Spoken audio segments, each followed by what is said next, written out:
Welcome back to everyone. In this video I will guide you how to log into Google on Motorola Moto G47. Let's start the video. First of all, go to App Library, scroll down and click on Settings app.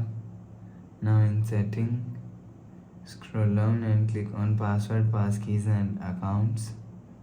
After click on Password, Passkeys and Accounts, if you want to log in Google account, click on Add Account.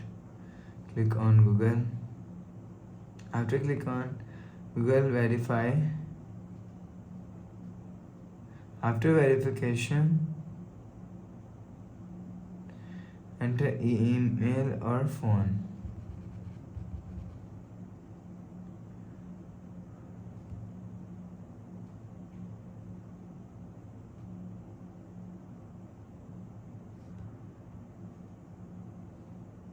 And after enter phone number, email, password pattern, and you will see Google account is logged in.